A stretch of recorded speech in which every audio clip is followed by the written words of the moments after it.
So today I'm going to explain the gameplay of Sword Eye's extraction mode, which is the tower climb. So the tower works a little differently than queue-based games. The tower is a persistent dungeon that is always running, so it's a little bit like an MMO in that sense. So this is the entrance. There's some trainers and stuff. You can just mess around, and when you're ready, you go into the dungeon. And so this is going to teleport me into a region, a randomly selected region of the dungeon. If you want to go in with a friend, if you go into the portal within 30 seconds of each other, you'll always be sent to the same location unless it happens to be full.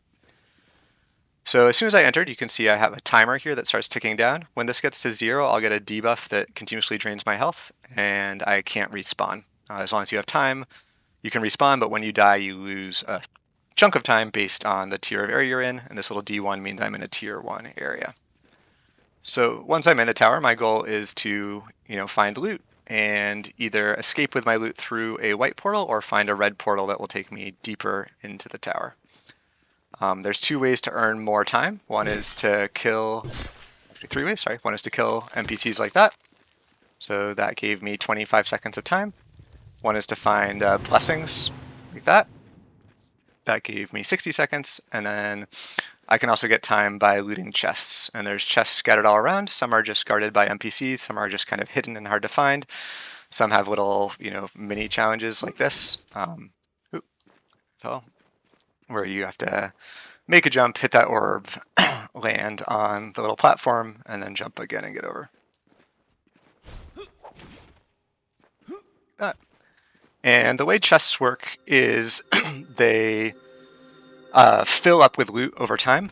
So the longer that it's been since anyone's looted a chest, the better the loot that you get. And so there's kind of an incentive to a extra reward for finding the hidden or hard to find chests versus some of the easier or more obvious ones. So I'll kill this guy real quick.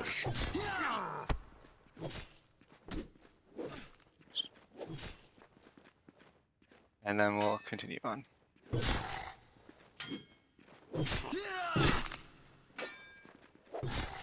So you can see at my right on my hotbar, I have a pretty full set of abilities here. And in terms of what you actually do with your loot, one of the main things is you can purchase and unlock new abilities. So at the start of the game, you start with nothing. You get Kick in the tutorial, which is my E ability there. And then you can slowly build out more of your loadout over time. When you kill an NPC, they have a chance to drop a soul core. And you can see that I'm grabbing a few kind of pieces of minor loot as I go. Each NPC has a different loot table, so there's different ingredients that you'll need to find from specific NPCs. And then once you have your loot, there's basic items that just kind of are what they are, but there's other items that you need to combine or craft into more complex items. And that crafting actually happens within the tower. So there's crafting stations kind of hidden around throughout the tower. And if you want to craft with your loot, you can take it to a crafting station and then, make what you want to make. And in addition to just crafting stations, you can take items that have been banked from previous runs and actually bring them back into the tower, which is pretty risky because if you get killed, you lose everything in your backpack.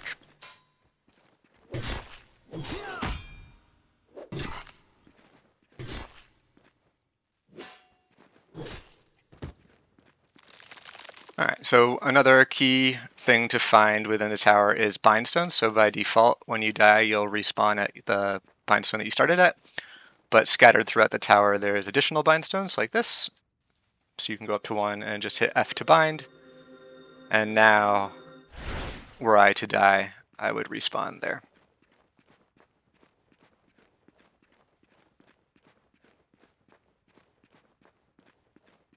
So I'm going to quickly run over to one of the crafting areas. I won't show that puzzle, just so we can see the crafting stations. Probably have to fight one or two NPCs. Okay, so this one here lets you pull banked items from previous runs into your current backpack. So maybe I'll pull a little bit of essence in just so we can see it. And now I have that essence available to craft with.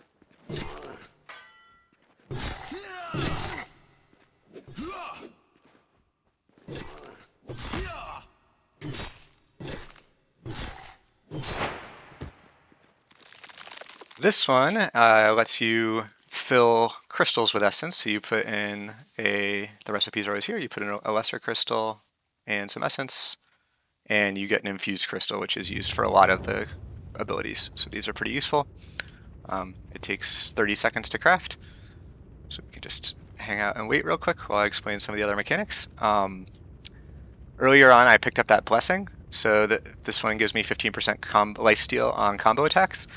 And blessings will also drop when you die. So if you kill someone, you can take all the items in their backpack, as well as half of their essence and any blessings they have. The cooldown, blessings last for 15 minutes. The duration doesn't reset when they're transferred from player to player. So if someone killed me right now and took my blessing, they'd only have 10 minutes left on the cooldown. They wouldn't have the full 15 that I had at the start. Kill this guy real quick, and then we'll carry on.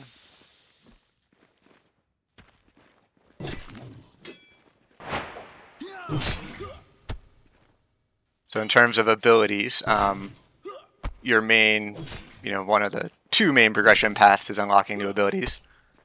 And you get a limited number of ability slots. So you start with 8, or there's only 8 ability slots, and you can only put certain types of abilities in certain types of slots. So you have a kick slot that has to have kick. You have a war cry slot. You have 2 of them that can have ki or other war cries. I have ki and combo parry equipped, which are the R and T abilities on my hot on the right there. Then you get 2 offhand abilities, which would be like magic. So for 1, I have heal, and then for 2, I have Frostbolt that shoots a little slow spell that applies a slow to the target, like that. Heal is super useful, probably, and fairly cheap to get, so a really good one to start with. And it gives you 5 HP back per second for 15 seconds. So you can, it's not, a massive heal, you still have to be pretty conscious of your health, but I'll cast it here, and you can see my health will slowly tick back up. I've been playtesting a ton, so I built up a pretty significant set of items, so I'm pretty rich at the moment, but I'll be deleting everything before the playtest. Alright, so this is an alternate path to one of the mini bosses in this area that leads to some portals. So there's a white portal that will take me out and bank my current loot, and a red portal that will take me to a deeper section of the dungeon. But for both of these portals to activate them, I need, you can go look, it'll tell me I need a soul key. And to get the soul key, I gotta kill this guy who's a mini boss of the area.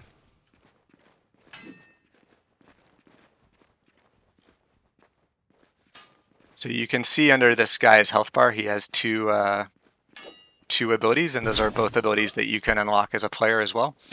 So the left one, is riposte damage immune, which means that while you're riposting, if someone hits you, you take 0 damage.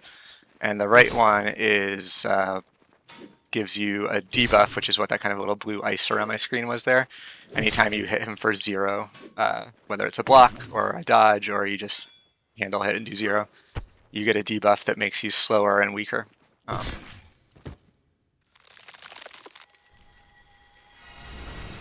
So once we loot this guy, we'll get the soul key, and anyone who deals damage will get a copy of the soul key when the crystal is looted. So you can cooperate with friends. You don't need to all kill the boss multiple times. You can also get a soul key by killing someone who has a soul key. So then we'd be faced with a choice. We could look at our loot and say that we want to bank it, in which case we'd want to go through the white portal, or we could decide to carry on and go through a red portal to a tier 2 area. And the goal is to keep progressing until you get to the final boss, and the final white portal takes you out of the game. So for this video, I'm just going to wrap it up here. We'll take our white portal exit the tower and bank our loot, and then I'm going to show a little bit of the ability crafting interface as well. All right, so let's go back to the main menu. That's where you do all of your leveling up.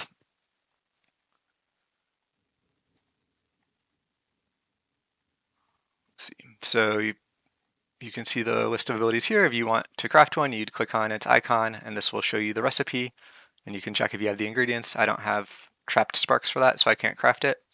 If there was one that you could craft, you would then, I'm not sure I actually have anything I can make right now. Let's see. So you just drag in the ingredients. What am I missing? Oh, and now this ability will be unlocked. And this is an offhand ability, so I need to pick one of my offhand slots to let go of. And then you'd be set to use that ability. The other main progression system is the cultivation tree. I reset my stats for testing, so I haven't done the initiation trial, so I can't show that right now. But that's okay. We'll wrap this up here. Thanks for watching.